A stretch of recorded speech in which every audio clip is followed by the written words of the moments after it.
आप सुन रहे हैं गरुड़ पुराण 11वां अध्याय दसगात्र विधान। गरुड़ जी बोले, हे केशव, आप दसगात्र की विधि के संबंध में बताइए। इसके करने से कौन सा पुण्य प्राप्त होता है और पुत्र के अभाव में इसको किसे करना चाहिए। श्री भगवान बोले, हे ताक्षय, अब मैं दसगात्र विधि को तुमसे कहता हूँ, जिसको करने से सत्पुत्र पितृ ऋण से मुक्त हो जाता है। पुत्र पिता के मरने पर शोक का परित्याग करके धैर्य धारण कर साहित्यक भाव से समन्वित होकर पिता का पिंडदान आदि कर्म करे। इसे अश्रुपात नहीं करना चाहिए, क्योंकि बांधवों के द्वारा किए गए अश्रुपात और श्लेष्मपात को विवश होकर प्रेत पान करता है। इसलिए इस समय निरर्थक शोक करके रोना नहीं चाहिए। यदि मनुष्य हजारों वर्ष रात दिन शोक करता रहे तो भी मृत प्राणी कहीं भी दिखाई नहीं पड़ सकता। जिसकी उत्पत्ति हुई है उसकी मृत्यु सुनिश्चित है, और जिसकी मृत्यु हुई है उसका जन्म भी निश्चित है। इसलिए बुद्धिमान को इस अवश्यंभावी जन्म मृत्यु के विषय में शोक नहीं करना चाहिए।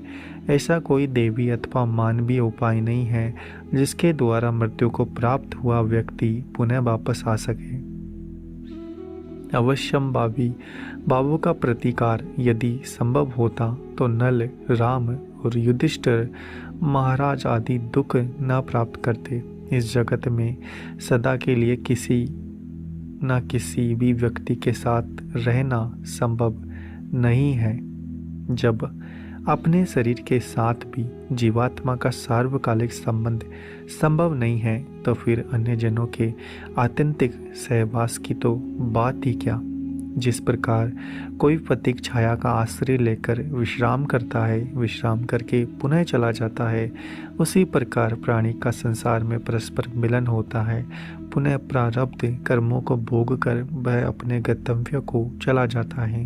प्रातःकाल जो भोज्य पदार्थ बनाया जाता है वह सायंकाल नष्ट हो जाता है।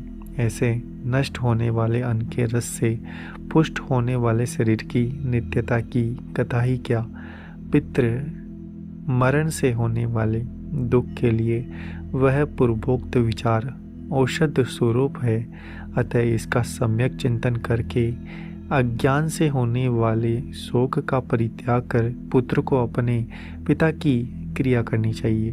पुत्र के अभाव में पत्नी को और पत्नी के अभाव में सहोदर बाई को तथा सहोदर बाई के अभाव में ब्राह्मण की क्रिया उसके शिष्यों को अथवा किसी सपिंडी व्यक्ति को करनी चाहिए। हे गरुड़, पुत्रहीन व्यक्ति के मरने पर उसके बड़े अथवा छोटे भाई पुत्रों के द्वारा दसगात्र आदि कार्य कराने चाहिए। एक पिता से उत्पन्न होने वाले भाइयों में यदि एक भी पुत्रवान हो तो उसी पुत्र से सभी भाई पुत्रवान हो जाते हैं, ऐसा मनु जी ने कहा है। यदि एक पुरुष की बहुत सी पत्नियों में कोई एक पुत्रवती हो जाए तो उस एक ही पुत्र से वे सभी पुत्रवती हो जाती है। सभी भाई पुत्रहीन हो तो उनका मित्र पिंडदान करे तथा सभी के अभाव में पुरोहित को ही क्रिया करनी चाहिए। क्रिया का लोप नहीं करना चाहिए। यदि कोई स्त्री अथवा पुरुष अपने इष्ट मित्र की ऊर्ध्वदेही क्रिया करता है तो अनाथ प्रेत का संस्कार करने से उसे कोटि यज्ञ का फल प्राप्त होता है। हे खज्ञ, पिता का दसगात्र आदि कर्म पुत्र को करना चाहिए, किंतु यदि ज्येष्ठ पुत्र की मृत्यु हो जाए तो अति स्नेह होने पर भी पिता उसकी दसगात्र आदि क्रिया ना करे। बहुत से पुत्रों के रहने पर भी दसगात्र, संपीड़न और अन्य षोडश श्राद्ध एक ही पुत्र को करना चाहिए। पैतृक संपत्ति का बंटवारा हो जाने पर भी दसगात्र, संपीड़न और षोडश श्राद्ध एक को ही करना चाहिए, किंतु सावत्सरिक आदि श्राद्धों को विभक्त पुत्र पृथक पृथक करे। इसलिए ज्येष्ठ पुत्र को एक समय भोजन, भूमि पर शयन तथा ब्रह्मचर्य धारण करके पवित्र होकर भक्ति भाव से दसगात्र और श्राद्ध विधान करने चाहिए। पृथ्वी की 7 बार परिक्रमा करने से जो फल प्राप्त होता है वही फल मिता और माता की क्रिया करके पुत्र प्राप्त करता है। 10 गात्र से लेकर वार्षिक श्राद्ध पर्यंत पिता की श्राद्ध क्रिया करने वाला पुत्र गया श्राद्ध का फल प्राप्त करता है। कूप, तालाब, बगीचा, तीर्थ अथवा देवालय के प्रांगण में जाकर मध्यम याम में बिना मंत्र के स्नान करना चाहिए। पवित्र होकर वृक्ष के मूल में दक्षिण विमुख होकर वेदी बनाकर उसे गोबर से लिपे। उस वेदी में पत्ते पर कुछ से बने हुए दुर्वामय ब्राह्मण को स्थापित करके पादादि से उसका पूजन करे और अतसी, पुष्प, संकाशम इत्यादि मंत्रों से उसे प्रणाम करे। इसके पश्चात इसकी आगे पिंड प्रदान करने के लिए उसका आसन देखकर उसके ऊपर नाम गोत्र का उच्चारण करते हुए पके हुए चावल और जौ की पिट्ठी से बने हुए पिंड को प्रदान करना चाहिए। खस, चंदन, भृंगराज का पुष्प निवेदित करे।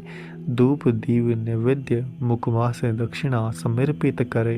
तदंतर काकान दूध और जल से परिपूर्ण पात्र तथा वर्धमान जलांजलि प्रदान करते हुए यह कहे कि अमुक नाम के प्रेत के लिए मेरे द्वारा प्रदत्त यह पिंड आदि सामग्री प्राप्त हो।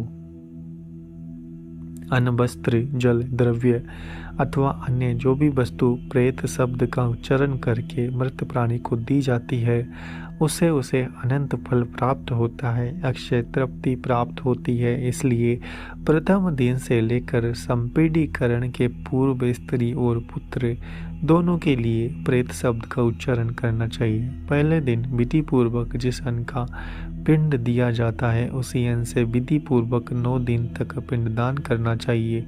9वें दिन सभी संपीडी जनों को मृत प्राणी के स्वर्ग की कामना से तेलावंग्य करना चाहिए और घर के बाहर स्नान करके दूब लावा लेकर स्त्रियों को आगे करके मृत प्राणी के घर जाकर उससे कहे कि दुर्वा के समान आपके कुल की वृद्धि हो तथा लावा के समान आपका कुल विकसित हो। ऐसा कह करके दुर्वा समन्वित लावा को उसके घर में चारों ओर बिखेर दे। एकागेश्वर 10वें दिन मांस से पिंडदान करना चाहिए, किंतु कलयुग में मांस से पिंडदान शास्त्रतः निषिद्ध होने के कारण उड़द से पिंडदान करना चाहिए। 10वें दिन शोर कर्म और बंधु बांधवों को मुंडन कराना चाहिए।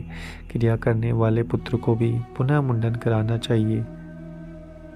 10 दिन तक एक ब्राह्मण को प्रतिदिन मिष्टान कराना चाहिए और हाथ जोड़कर भगवान विष्णु का ध्यान करके प्रेत की मुक्ति के लिए प्रार्थना करनी चाहिए। अतसी के फूल के समान कांति वाले पित वस्त्र धारण करने वाले अच्युत भगवान गोविंद को जो प्रणाम करते हैं उन्हें कोई डर नहीं होता है। आदि आदि अंत से रहित शंख, चक्र और गदा धारण करने वाले अविनाशी और कमल के समान नेत्र वाले देव विष्णु आप प्रेत को मोक्ष प्रदान करने वाले हैं। इस प्रकार प्रतिदिन श्राद्ध के अंत में यह प्रार्थना मंत्र पढ़ना चाहिए।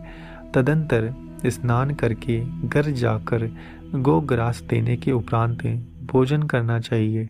इस प्रकार गरुड़ पुराण के अंतर्गत सारोद्धार में 10 गात्र विधि निरूपण नामक 11वां अध्याय पूरा हुआ। उम्मीद है आपको हमारा यह प्रयास अच्छा लग रहा होगा। चैनल को सब्सक्राइब करें, वीडियो को लाइक और शेयर करना ना भूलें। मिलते हैं आपसे अगले एपिसोड में।